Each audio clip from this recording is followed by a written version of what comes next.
دعوت media YouTube channel, محبت کا پیغام، انسانیت کے نام۔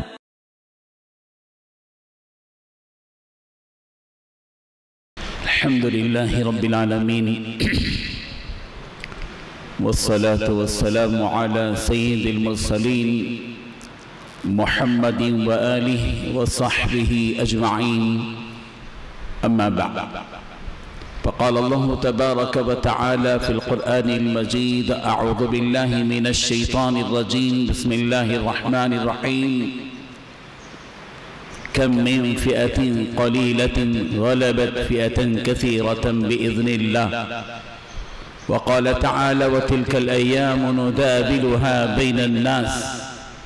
وقال تعالى: وأنتم الأعلون إن كنتم مؤمنين. صدق الله العظيم۔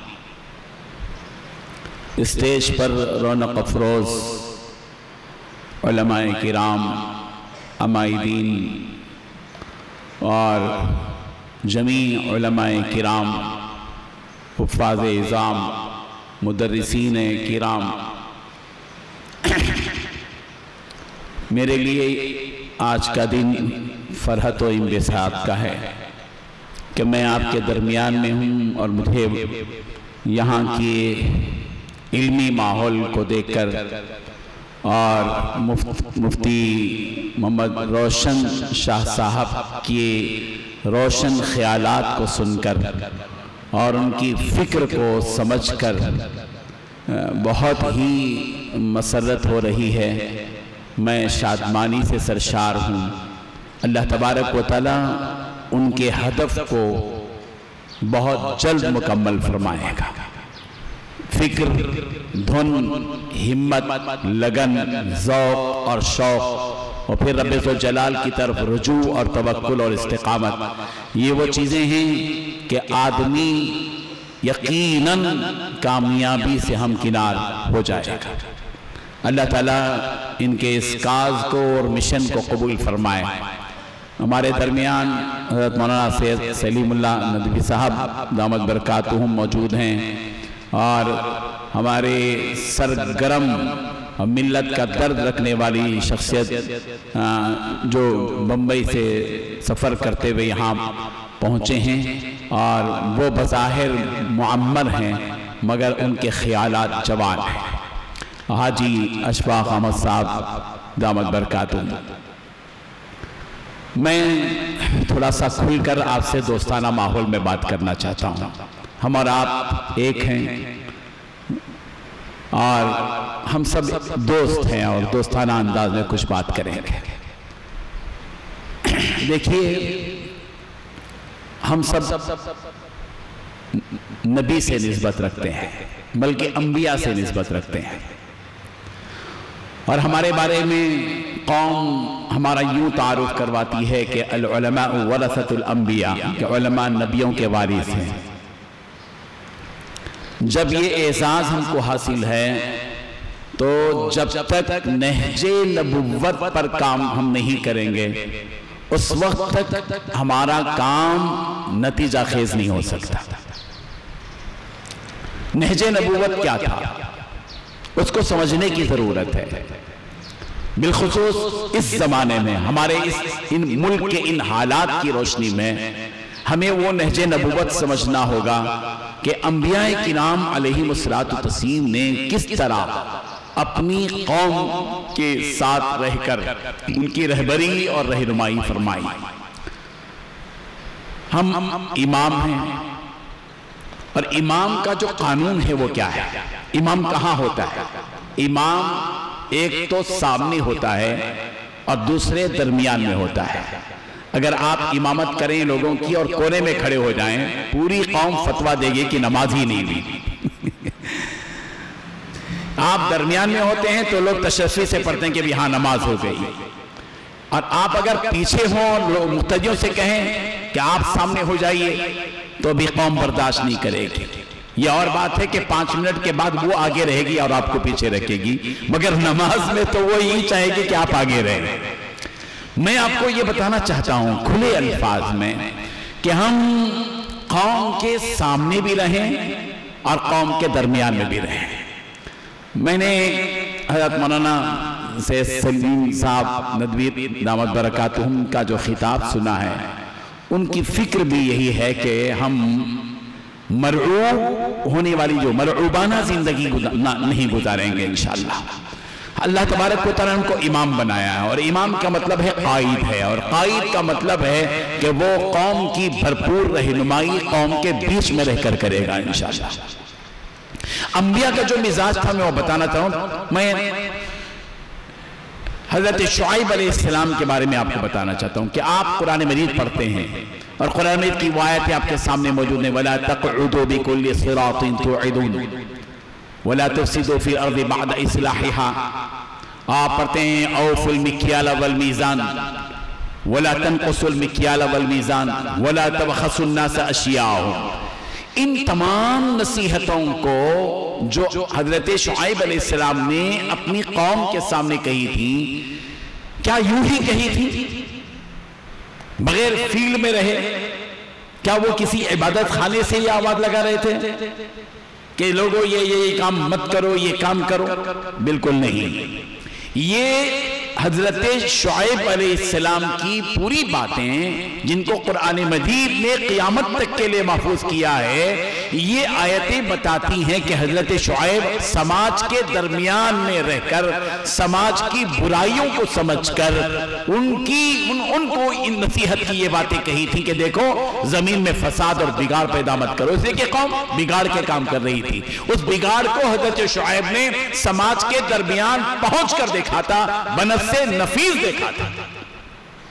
حضرت شعیب علیہ السلام نے مارکٹ میں جا کر دیکھا تھا، منڈی میں دیکھا تھا کہ قوم جو ہے ڈنڈی مار رہی ہے، برابر ناپ اور تول نہیں کر رہی ہے، تو کہا تھا کہ اوفوا الْمِكْيَالَ وَالْمِيزَانَ وَلَا تَبْخَسُوا النَّاسَ أَشْيَاءَهُمْ۔ لوگوں کی چیزوں میں بگاڑ پیدا کرنا اور نقص کے ساتھ چیزوں کو چھپا کر عیب والی چیزوں کو دیکھنا، یہ سب مارکٹ کی چیزوں کو حضرت شعیب علیہ السلام نے قوم کے دیکھا تھا۔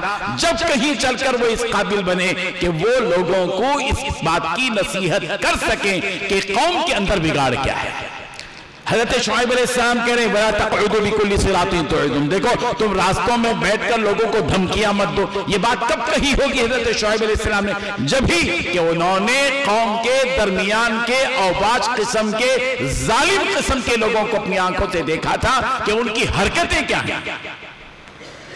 یہ نبیوں کا مزاج ہے۔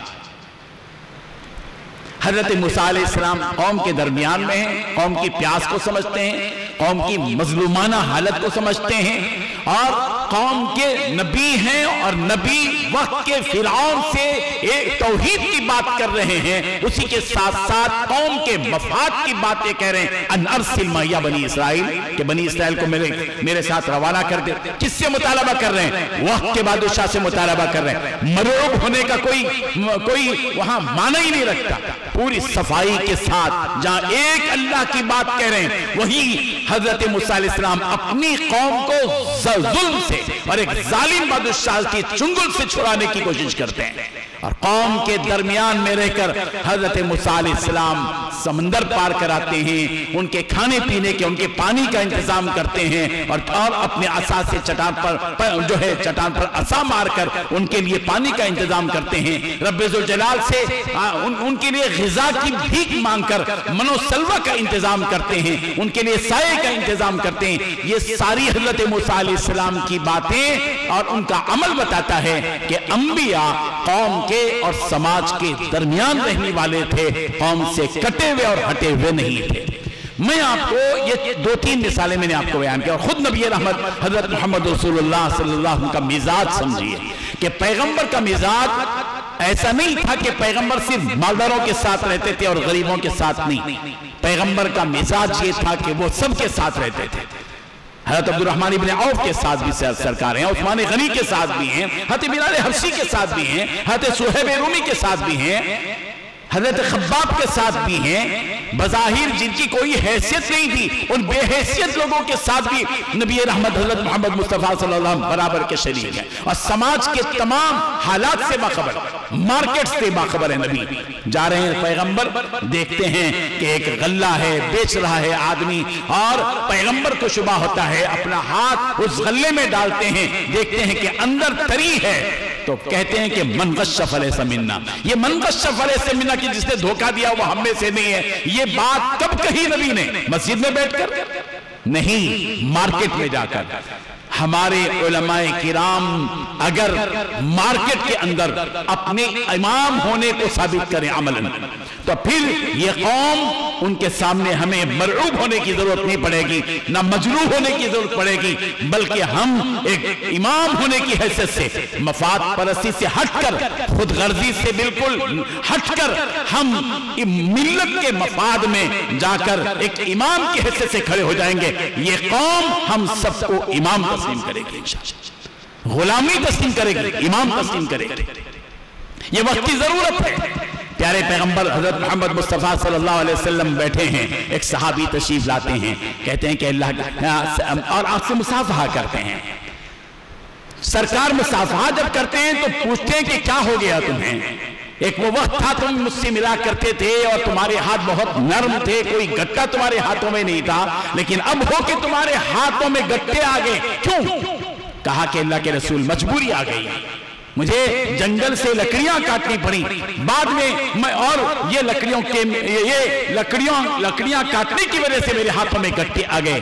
پیغمبر نے عملاً بتایا امت کے علماء کو بالخصوص کہ تمہیں سماج کے ان افراد سے اتنا ہی تعلق رکھنا چاہیے جتنا میں تعلق رکھا ہے.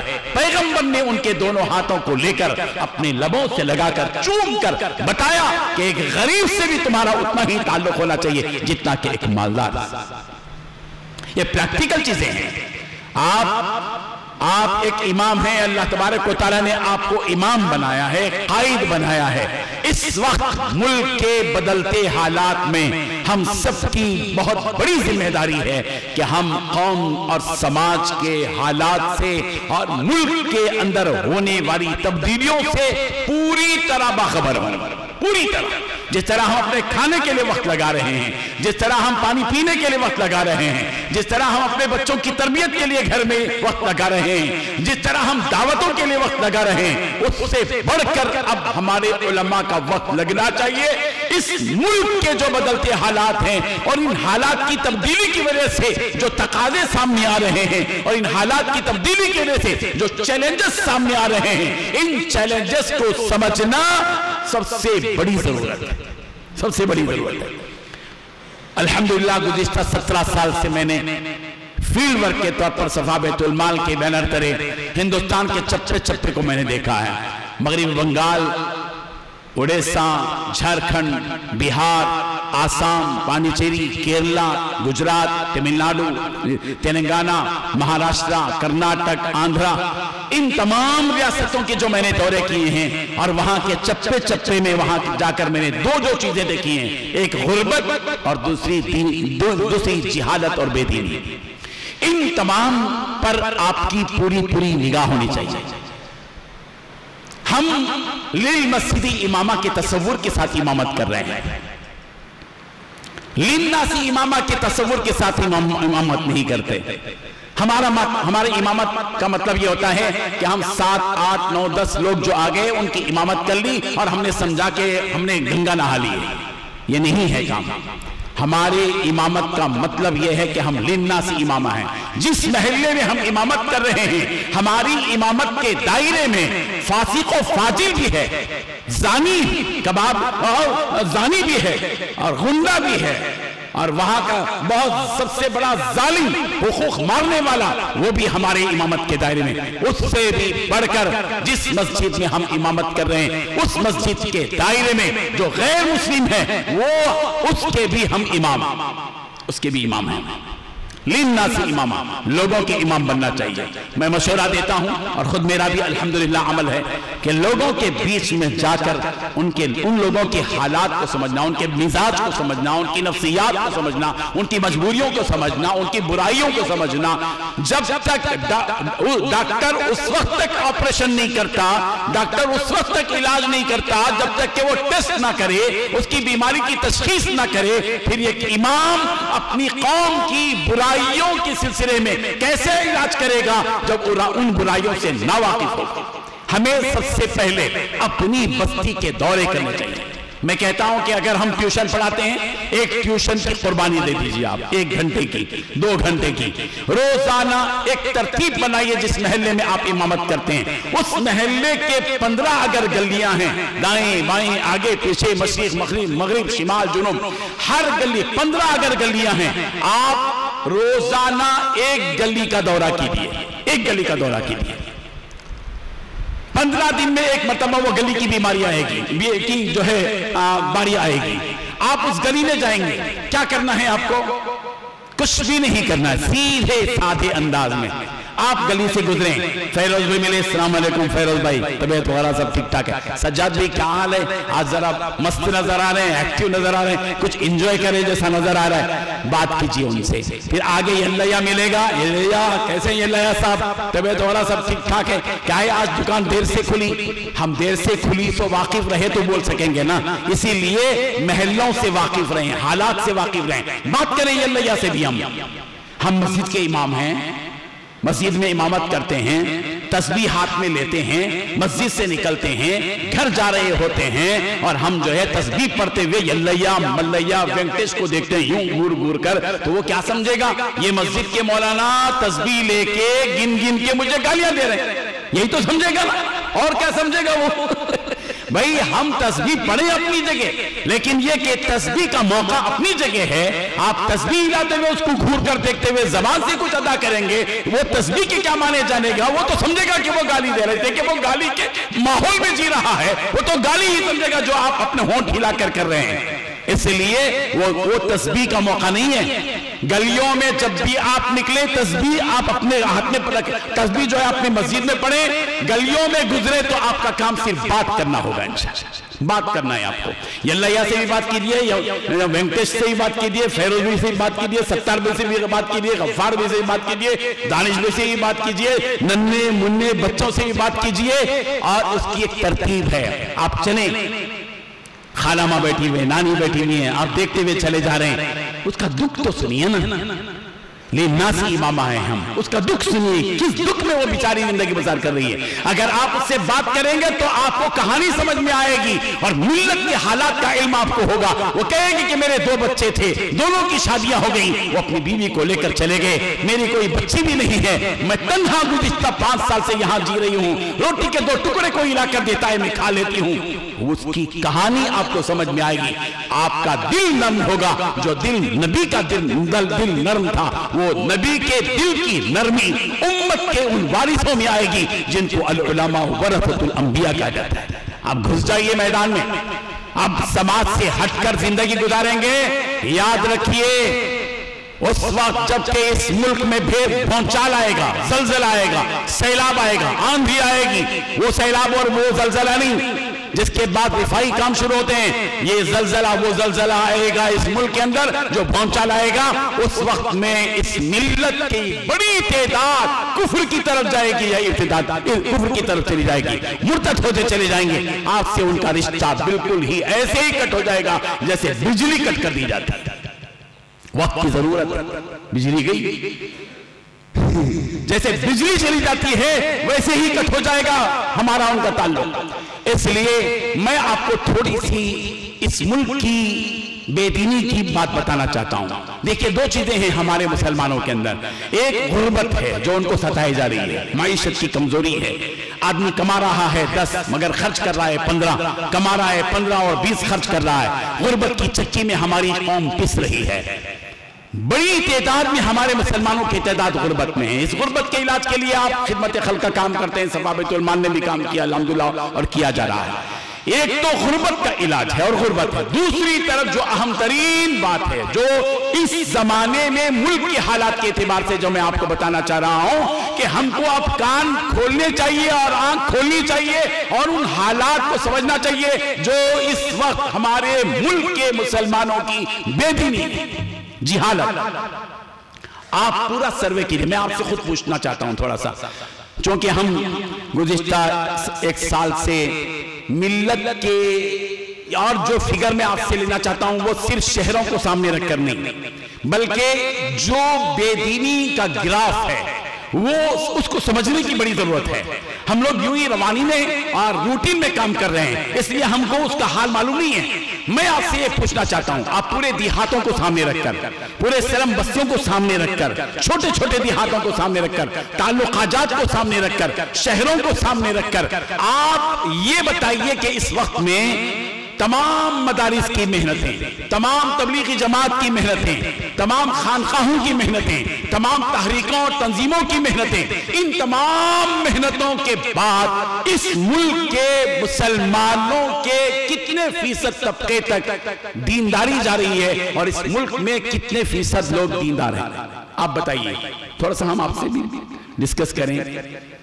آپ میں سے کوئی بتا سکتے ہیں، کھلے عام بتائیں، کوئی مسئلہ نہیں ہے. آپ بتائیے اس ملک میں ان تمام محنتوں کے باوجود جو عرصوں برسوں سے جاری ہیں، اس وقت میں ہمارے ملک کے مسلمانوں کی بے دینی کتنی ہے، دینداری کتنی، دیندار لوگ کتنے ہیں اس ملک میں؟ کتنے؟ 10%، ماشاءاللہ 5%، اور تھوڑا سا اور سخی بن سکتے ہیں آپ انشاءاللہ. 6% اور 2%. دین 30 نا، بالکل 30% صحیح ہے.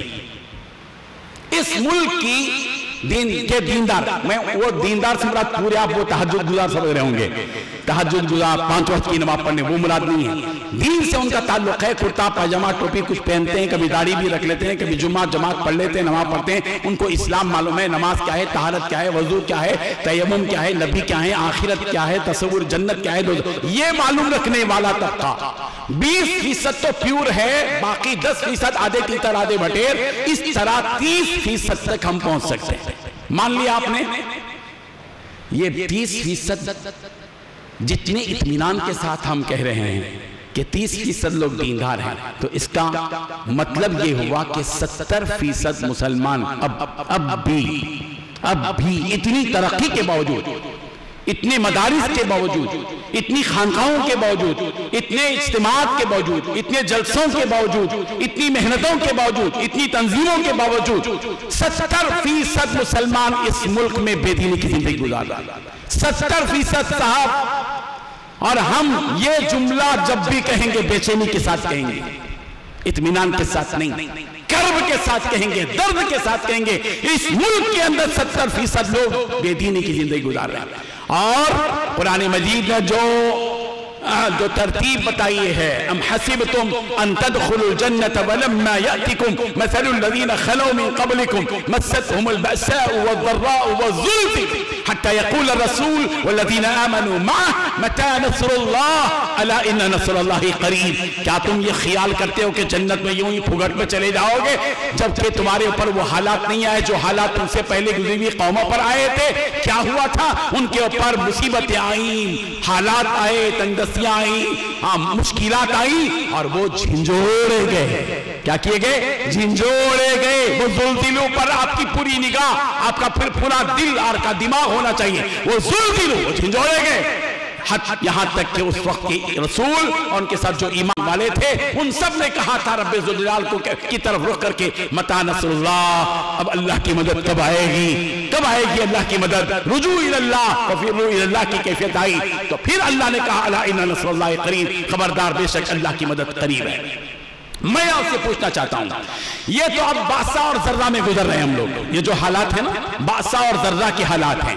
وہاں لنچنگ ہو رہی ہے، ہمیں بیکاٹ کرنے کی بات کی جا رہی ہے، ہم کو وہی بات کہی جا رہی ہے جو گزشتہ قوموں میں کہی گئی، لَنُخْرِجَنَّكُمْ مِنْ أَرْضِنَا، ہماری زمین سے، سرزمین سے تم کو نکال باہر کر دیں گے، چلے جاؤ وہاں اور یہاں. یا یہ کہ اگر سلامتی چاہتے ہو، اس ملک میں رہنا چاہتے ہو، لَتَعُودُنَّ فِي مِلَّتِنَا، ہماری ملت میں لوٹ کر واپس آ جاؤ. گھر واپسی کی بات کہی جاتی ہے. یہ بات نہیں ہے جو ہمارے ملک میں کہی جا رہی ہے، یہ بات گزشتہ قوموں میں نبی کے آنے سے پہلے کہی جا چکی ہے. ماپ لنچنگ نبی کے ساتھ زمانے میں ہوئی، حضرت سمیہ کو شہید کیا گیا، حضرت خباب کے ساتھ کیا ہوا، حضرت خبیب کے ساتھ کیا ہوا، حضرت بلال کے ساتھ کیا ہوا، یہ سب ہو چکا ہے. اور بائیکاٹ کی جو باتیں کی جاتی ہے تو نبی کے ساتھ ہوا. 3 سال تک شعب ابی طالب میں نبی اور نبی کے خاندان والے موجود تھے اور عجیب قسم کے حالات ان پر آئے تھے. یہ سب ہوگا بھائی، یہ سب ہونے والا ہے اس ملک کے اندر، اور باسا اور ذرہ سے گزر رہے ہیں۔ اس ملک میں وہ زلزلوں والی حالت بھی آ سکتی ہے، آ سکتی ہے، اس کے لیے تیار رہنا ہے۔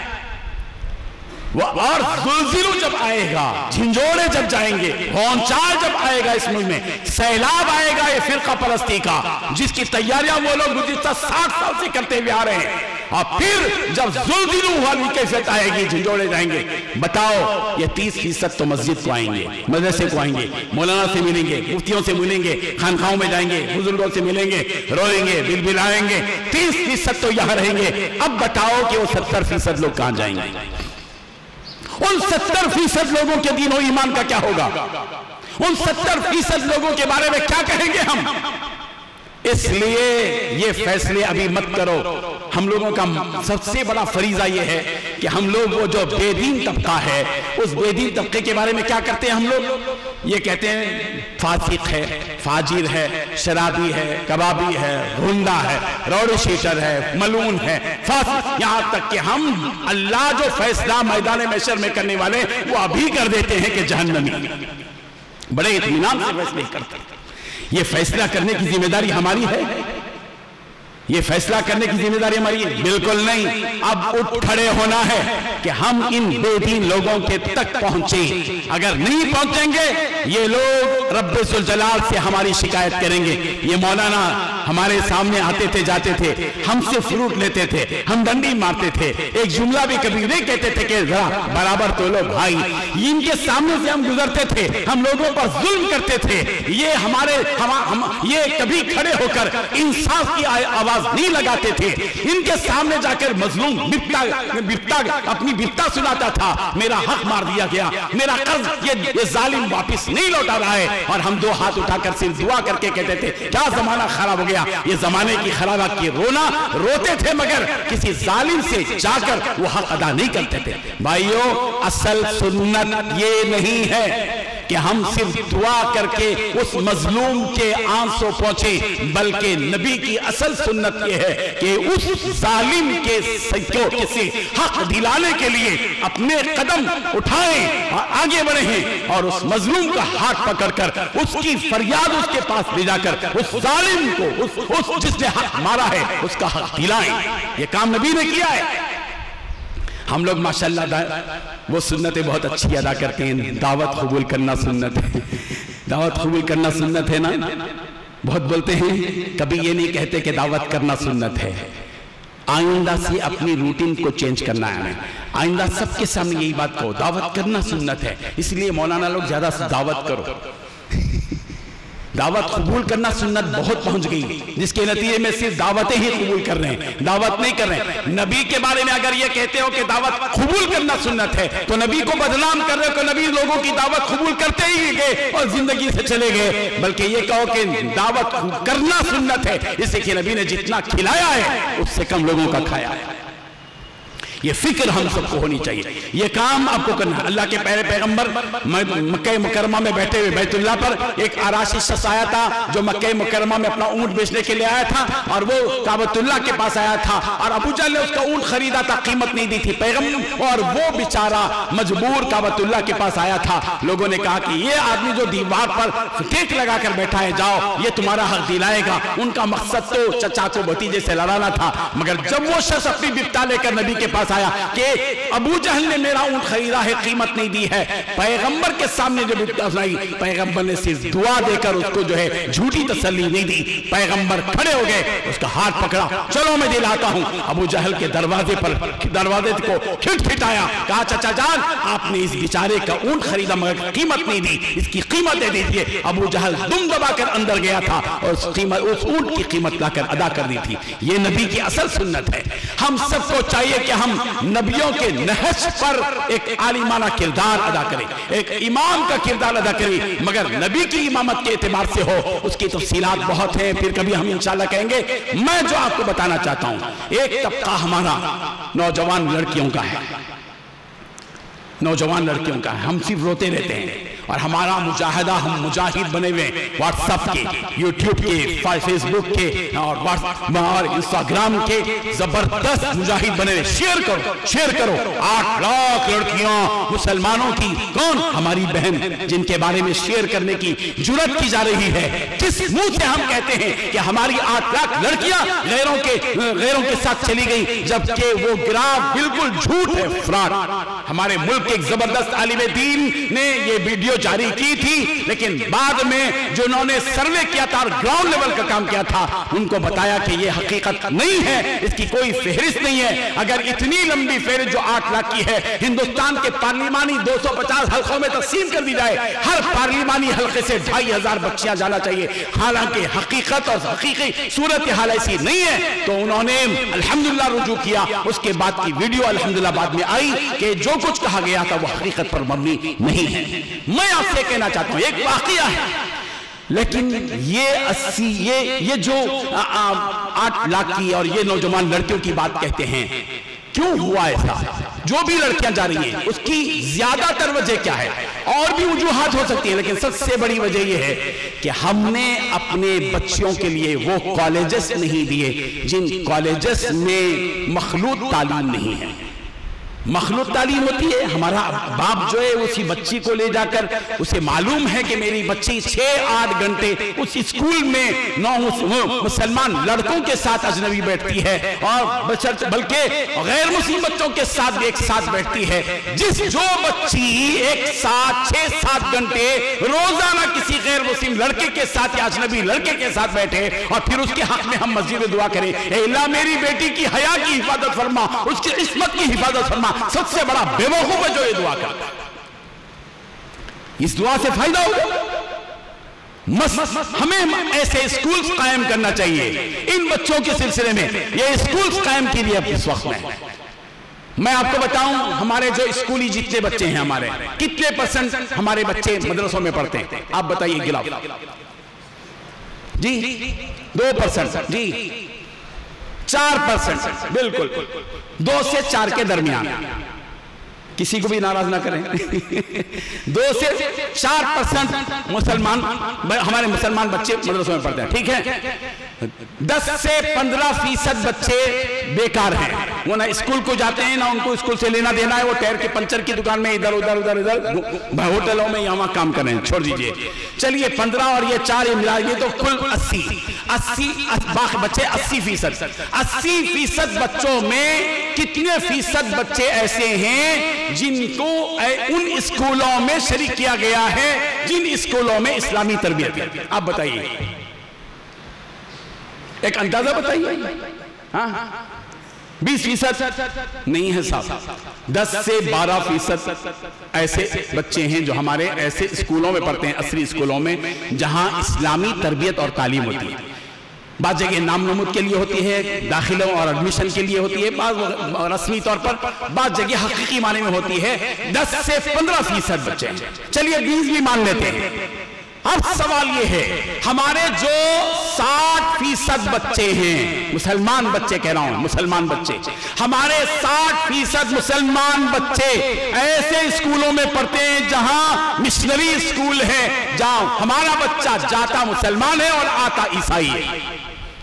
ہندو مینجمنٹ اسکول میں ہمارے بچے پڑھتے ہیں اور وندے ماترم پڑھ کر آتے ہیں وہ بچے جناب، سوریہ نمسکار پڑھ کر آتے ہیں. آپ بڑے تہجد گزار ہیں، زبردست ہیں، علامہ فہامہ ہیں، اور ہمارا بچہ ہندو بن کر اپنے گھر کو آ رہا ہے، مشرکانہ تہذیب لے کر اپنے گھر کو آ رہا ہے. ہندوؤں کی کتنی ایسی مذہبی تہوار ہیں جن مواقع پر ہمارے مسلم بچے اور بچیاں اس تہذیب میں، ان کے مذہبی تہواروں میں عملاً شریک ہوتے ہیں، اور اس کی ویڈیو پورے ہندوستان میں پھیل چکی ہے اور آپ کو حقیقت پوری طرح معلوم ہے. ابھی کئی واقعات ہیں. ابھی ایک بنگلور میں بتا رہے تھے کریم نگر کے علاقے کے اندر کہ ایک صاحب اپنی بچی کو اسکوٹر پر لے کے جا رہے ہیں اور ان کے پیچھے مسلمان بچی برقع اوڑھ کر بیٹھی ہوئی ہے اور مندر پر سے گزر رہے ہیں. تو وہ بچی اس طرح مندر کو جو ہے نمستے کر کے جا رہی ہے. وہ مولانا نے پکڑا ان کو، باپ کو پوچھا، کھڑایا کیا ہے یہ قصہ تمہاری بچی کا؟ وہ بچی کہہ رہے کہ ہم تو اپنے اسکولوں میں ایسے ہی کرتے ہیں، ہم کو پتہ نہیں کہ اس کا اتنا بڑا عیب ہے، یہ تو ہمارا ہندوستان ہے، ہمارے کلچر میں ہے۔ بنگلور کے اندر ایک واقعہ پیش آیا ابھی آپ، بنگلور کے اندر ایک بچہ ایک اسکول میں پڑھ رہا ہے، باپ کو کوئی شدید ضرورت ایسی پڑ گئی کہ درمیان میں بچے کو لانا پڑا۔ وہ بچہ تو روزانہ اسکول میں گاڑی سے جاتا اور آتا تھا، درمیان میں وہ لے کر آنے کے لیے گیا، جب اسکوٹر پر سے بچے کو لے کر آ رہا تھا، گھر کے قریب ہی اس بچے نے باپ سے کہا بجان ذرا گاڑی رکائیے۔ باپ نے گاڑی رکائی، پتہ نہیں کیا ہو گیا، وہ بچہ جیسے ہی اسکوٹر سے اترا بھاگتے ہوئے گلی میں گیا تو باپ پریشان ہوا کہ کیا بات ہے، میرا بیٹا درمیان میں اترا بھی اور گلی میں بھاگ کر گیا۔ پیچھے پیچھے باپ بھی گیا، کیا دیکھتا ہے کہ مسلمان باپ کا یہ بچہ اس کرسچن کے جو ان کے جو ہے جو چرچ میں جا کر وہ بچہ اس طرح مانگ رہا ہے۔ باپ بہت پریشان ہوا، میرا بیٹا، اس کی حالت یہ، پوچھا کیا بات ہے؟ اس نے کہا یہ تو روزانہ ہوتا ہے، ہم لوگ جب بھی گاڑی میں جاتے ہیں، ڈرائیور کنڈکٹر یا گاڑی رکاتے ہیں چرچ کے پاس اور ہم کو چرچ کو جانے کہتے ہیں اور ہم کو یہ بتاتے ہیں کہ اگر تم یہاں مانگو گے تو یہاں مانگنے کی وجہ سے تم کو کامیابی ملے گی، تم کو اچھے نمبرات ملیں گے، اسی لیے روزانہ جاتے اور آتے ہم لوگ روزانہ اس چرچ میں عبادت کرتے ہیں، مانگتے ہیں۔ آپ بتائیے ایسے سینکڑوں نہیں ہزاروں واقعات ہیں، یہ مسلمان بچے ایسا کیوں ہوا؟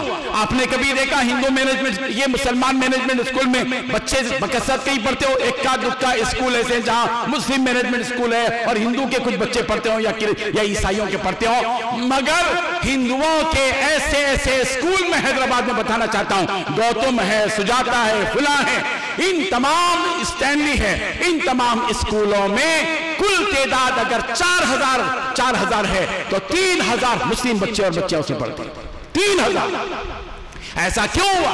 ایسا اس لیے ہوا کہ ہمارے ان جیسے حاجی صاحب جیسے، مفتی روشن صاحب جیسے افراد نے جتنی محنت کی، ان محنت کرنے والوں نے کچھ بچایا ہے نام، اور ایسے مالدار جن کو اللہ نے توفیق دی، صلاحیت دی، مال دیا، جو آج بڑے بڑے شاپنگ مال بنائے ہوئے ہیں، بڑے بڑے ہوٹلز بنائے ہوئے ہیں، بڑے بڑے جو ہے شادی خانے بنائے ہوئے ہیں، شاپنگ مال بنائے ہوئے ہیں۔ اگر یہ مالدار اپنے مال کو صحیح معنی میں استعمال کرتے اور ہمارے اس مسلم معاشرے کے لیے یہ کالجز، یہ اسکول جن کے بنانے کی فکریں ہمارے یہ اکابر، ہمارے یہ بڑے کر رہے ہیں، یہ فکر اگر کرتے تو یہ نقشہ آج ہماری امت کا نہ ہوتا، یہ نقشہ ہرگز نہ ہوتا۔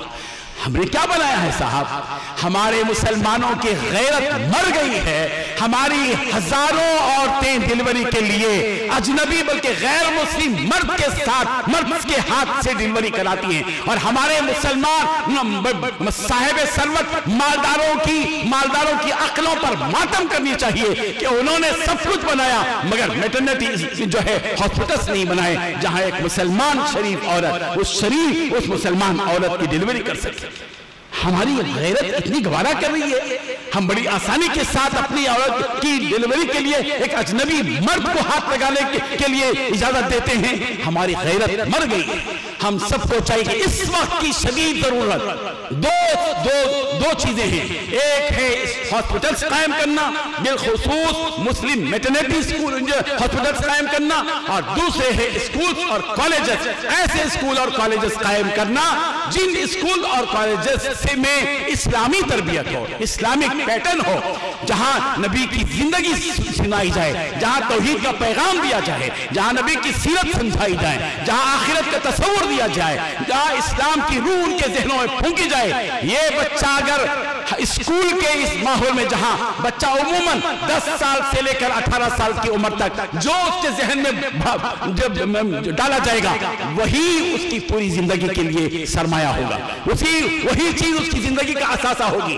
اس لیے اس عمر کے بچوں کے اندر ہمیں اسکول قائم کرنا چاہیے، اور اسکول چھوٹے طور پر بھی قائم کیجیے، اپنے علاقوں کے اندر کوشش کیجیے، کوئی بڑا کام نہیں ہے، اور ابتدائی مرحلے میں نرسری سے لے کر سیکنڈ تک یا ففتھ تک کے جو اسکول پرائمری آپ خود بھی قائم کر سکتے ہیں.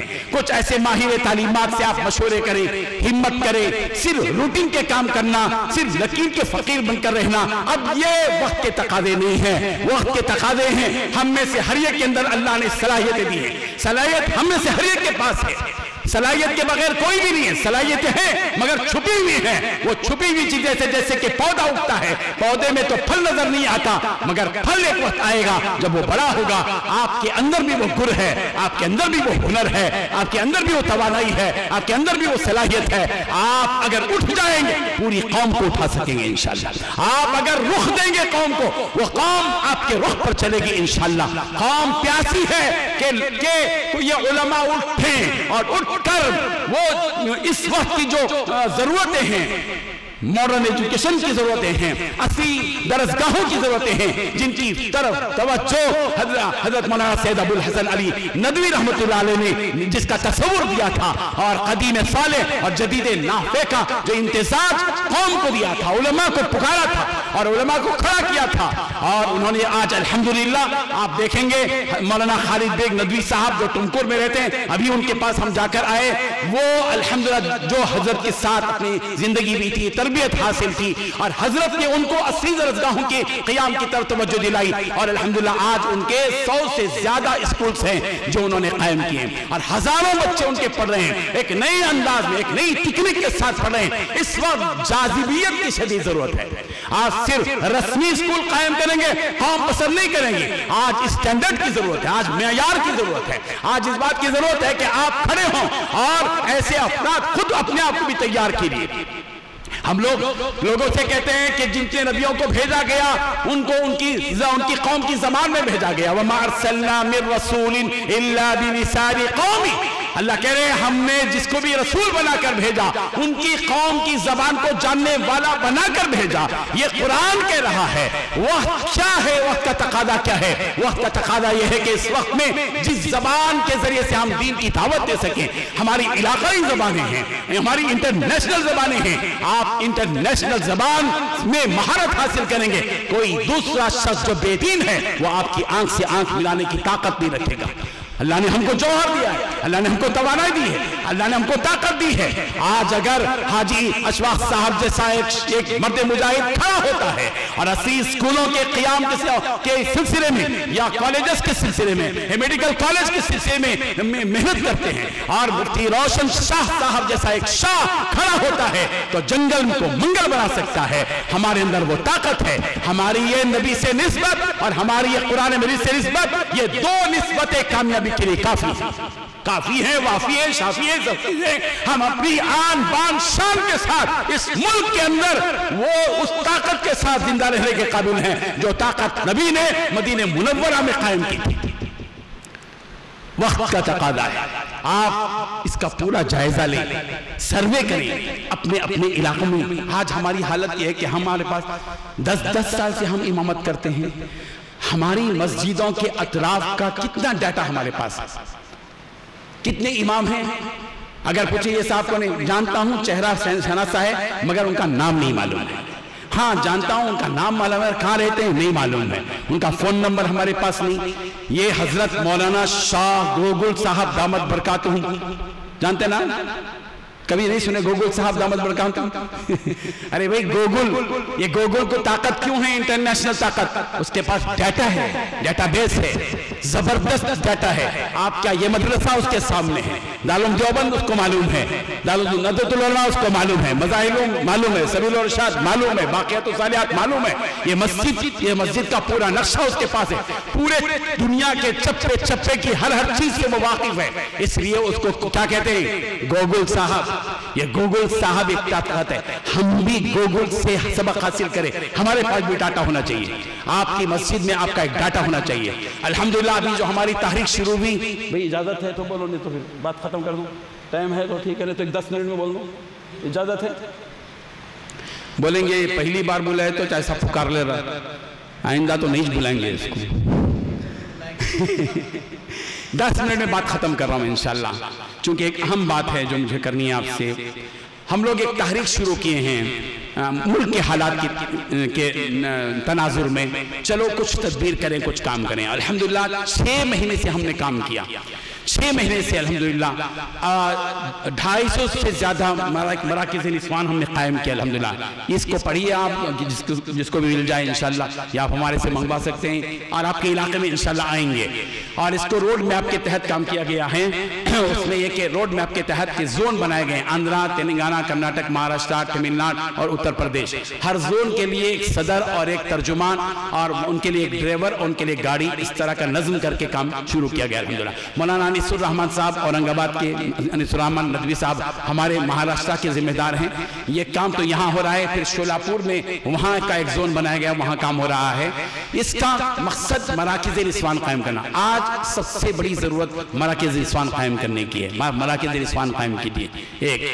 اس میں 2000 خواتین الحمدللہ حیدرآباد میں تعلیم حاصل کر رہے ہیں۔ بیسٹ کیریکٹر پروگرام ہم نے قائم کیا ہے۔ علماء، ہمارے جو علماء ہیں نا صاحب، آپ کے علاقے میں جتنی اسکولز ہیں، مسلم مینجمنٹ اسکول ہی لیجئے، جا کے ان کو درخواست کیجئے، بھئی 10 منٹ، آدھا گھنٹہ، 1 گھنٹہ میں آپ کے پاس بیان کرنے کے لیے آؤں گا، ہفتے میں کوئی ایک دن، اتوار یا پیر۔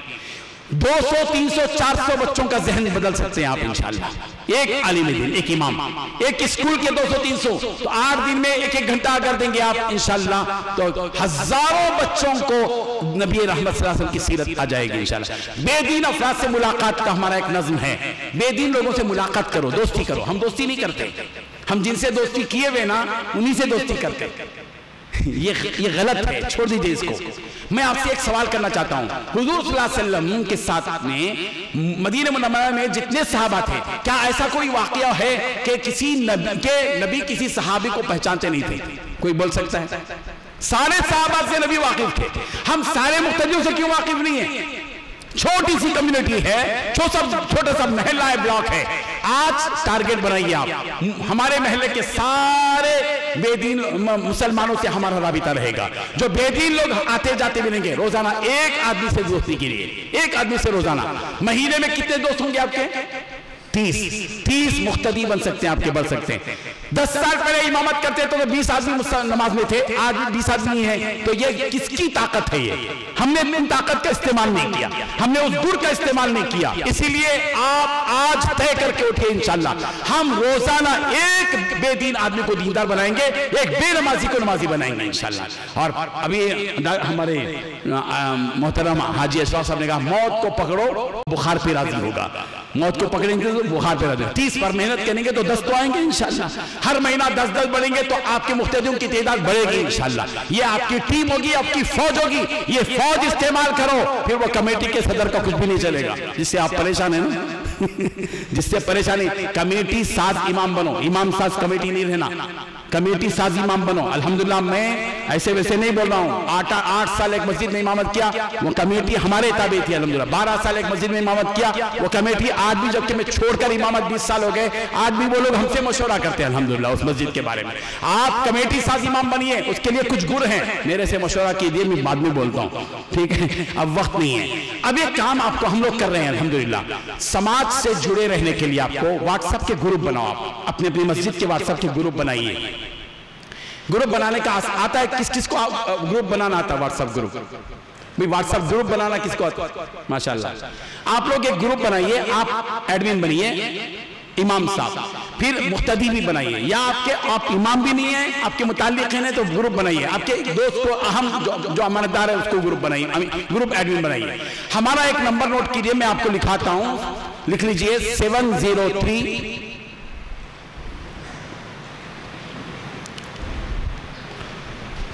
222 5801۔ دوبارہ بولا ہوں، 703 222 5801۔ یہ نمبر سیو کر کے اس کو بھی ایڈمن بنائیے، ہمارے پاس سے درس خدا نہیں گا۔ اب آپ کیا کیجئے، 2-4 نوجوانوں کو لے کر اپنے اپنے محلے کے اطراف جتنے بھی لوگ رہتے ہیں ان سے کہیے کہ آپ کے گھر کو اللہ کے گھر سے جوڑ رہے ہیں، آپ کے گھر کو اللہ کے گھر سے جوڑ رہے. جوڑو 200 300 400 لوگوں کو جوڑو. اس میں روزانہ ہماری طرف سے درس قرآن آئے گا. آپ لوگ بھی اپنا درس حدیث وغیرہ روزانہ 2-2 منٹ کا 3 منٹ کا یا دین کی رہبری سے متعلق کوئی اہم بات ان کو بھیجو. اس سے آپ پوری طرح اپنے سماج سے کنیکٹ ہوں گے. بہرحال بڑی خوشی کی بات ہے کہ یہاں پر ہم ایک اہم کاز کے لیے یہاں بیٹھے ہوئے ہیں. وہ کاز یہ ہے کہ جو کوشش یہاں پر کی گئی الحمدللہ جگہ ہو گئی, اجازت مل گئی, اپروول مل گیا اور الحمدللہ یہاں پر 3 کروڑ کا کام بھی ہوا اور عنقریب انشاءاللہ کام ہوگا. اس کے لیے چونکہ 8 کروڑ کا منصوبہ ہے اور ہم لوگ بڑی آسانی کے ساتھ یہ کر سکتے ہیں. دل پہ لیے تو کر سکتے ہیں, دل پہ نہیں لیے تو کچھ نہیں کر سکتے, ہے نا سر. دل پہ لیے نہ اگر آپ تو کر سکتے ہیں. یہ مولانا روشن صاحب کے لیے کام نہیں ہے, یہ ملت کا کام ہے. تاریخ یاد رکھے گی آپ کی اس محنت کو انشاءاللہ اور کہے گی کہ علماء کی محنت سے الحمدللہ یہ کام ہوا. علماء کام کر سکتے ہیں انشاءاللہ. آپ لوگ جو ہے اپنے اپنے علاقے کے اندر 100 روپے کی تشکیل کرو. یہ گروپ اگر بنائیں گے, گروپ میں اگر ڈالیں گے اور وہ جو کوڈ دیں گے یہاں سے, وہ کوڈ بھی اگر دے دیں گے تو جو بھی ڈالے گا اس کا ثواب آپ کو ملے گا انشاءاللہ. اور مولانا لوگ سب کو بولتے ہیں الید العلیٰ خیر من ید السفلیٰ, اوپر کا ہاتھ نیچے کے ہاتھ سے بہتر ہے. مگر بولتے قوم کو ہی تمہارا ہی ہاتھ اونچا رہے, ہمارا بھی ہاتھ اونچا رہنا. آپ لوگ کتنا کماتے ہیں, برکت اللہ تعالیٰ دیتے ہیں انشاءاللہ. روز مہینے کی کیا ہے بھی آپ لوگوں کی انکم 10,000 20,000. آج ہمت کر کے بولو انشاءاللہ 1 روز کی تنخواہ ہم دیں گے انشاءاللہ. بولو سب سے پہلے میں دے دیتا ہوں. 1 دن کی تنخواہ جو بھی ہے آپ دیں گے. کون کون دیں گے ہاتھ اٹھاؤ. ماشاءاللہ, ویری گڈ, زبردست. 1 دن کی تنخواہ سب دیں گے, میں بھی دوں گا انشاءاللہ. میری تنخواہ زیادہ نہیں ہے, میں 1,000 روپے دے دیتا ہوں, ٹھیک ہے. چل 1,000 روپے میں نے کوئی صاحب ہو. آپ لوگ 1 دن کی تنخواہ دیں گے انشاءاللہ. مسجد میں بیٹھ کے وعدہ کر رہے ہیں بھائی. اب آپ اپنی مسجد کے اندر جمعہ میں اعلان کرو. 100 روپے کا تقاضا ہے. 200 ایک امام سے 200 روپے ہوں گے. کتنے ہوں گے ذرا کیلکولیشن کرو بھی جلدی, میرے کو نہیں آتا حساب. ایک مسجد سے اگر 200 روپے آتے ہیں, 100 روپے آتے ہیں 200 آدمی کے, 20,000 ہوتے ہیں نا.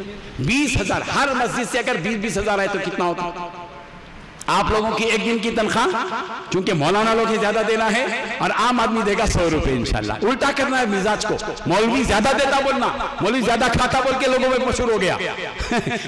بولنا مولوی زیادہ دیتا, اور جب مولوی زیادہ دے گا اللہ اس کو اس کی شان سے اور زیادہ دے گا انشاءاللہ. من جاء بالحسنۃ فلہ عشر امثالها. ہم خود لوگوں کو بولتے جو 1 لے کر آئے گا 10 دے گا.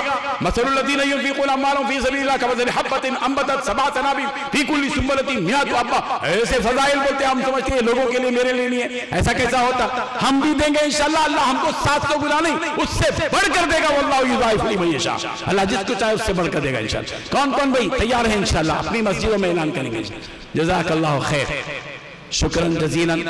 آپ لوگ یہ گروپ بھی بنائیے. میں نے کافی وقت لیا ہے, میں معذرت خواہ ہوں اور میں بہت خوش ہوں ماشاءاللہ کہ آج آپ حضرات سے ملاقات کا شرف حاصل ہوا. کچھ باتیں, کچھ پیغام اور کچھ درد آپ تک پہنچانے کا ایک بہترین موقع تھا.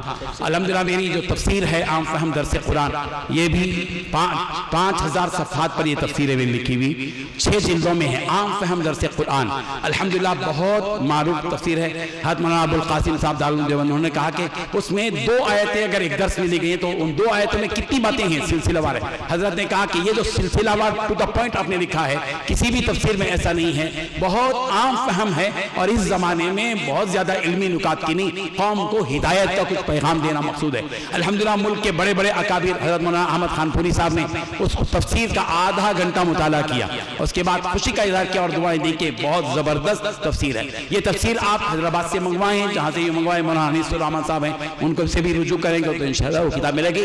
اپنی اپنی مسجدوں میں اس تفسیر کو پڑھیں. جزاک اللہ خیرہ, شکراً جزیلا. میں ممنون ہوں, مشکور ہوں حاجی صاحب کا بھی اور مفتی روشن صاحب کا بھی کہ انہوں نے مجھے آپ کے سامنے کچھ اہم پیغام پہنچانے کا موقع دیا. جزاکم اللہ خیر.